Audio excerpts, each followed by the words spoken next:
පුරාණ රෝමයේ අගනගරය වූ අල්බා ලොංගාව නගරේ පාලකයා වූ නුමිට රජතුමා සිරබාරයට ගෙන ඔහුගේ දුෂ්ට සහෝදරයෙකු වූ අමුලිස් නම් කුමාරයා රජ වුණා. නුමිට රජතුමාගේ එකම පුතු මරා දමා නුමිටගේ එකම දිය එක්ටැම්ගේක සිරකර දමනවා ඇයගෙන් රාජ්‍ය උරුමය සහිත දරුවන් ඉපදීම වැළැක්වීමට.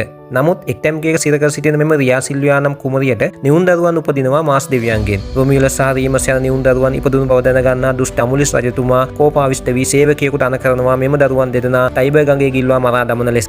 දරුවන් ගැන අනුකම්පා කළ සේවකයා දරුවන් දෙදෙනා කූඩයක දමා ගඟේ පාකර හරිනවා. දරුවන් දෙදෙනා දකින උල්ක දේනුවක් එම දරුවන් දෙදෙනාට කිරි ලබා දෙනවා. උල්ක දේනුවකගෙන් කිරි බොන රොමියුලස් සහ රීමස් දකින ගොපළු තාත්තා කෙනෙක් නිවුන් දරුවන් දෙදෙනා ගොපළු ගම්මානයට ගෙන ගොස් ඇතිදැඩි කරනවා. තරුණයින් බවට පත්වෙන රොමියුලස් සහ රීමස් දෙදෙනා එක්ව පසු කලෙක අමුලිස් රජු මරා දමා නැවත රාජ්‍ය අල්ලා ගන්නවා. අල්බා ලොංගාව අතහැර නව නගරයක් බිහි කරනවා. ඒක තමයි රෝම නගරය. නමුත් රොමියුලස් කුමාරයා රෝම නගරය බිහි කරන්නේ තමන්ගේ කුස උපන් නිවුන් සහෝදරයා වන රීමස් කුමාරයා මරා දමලා.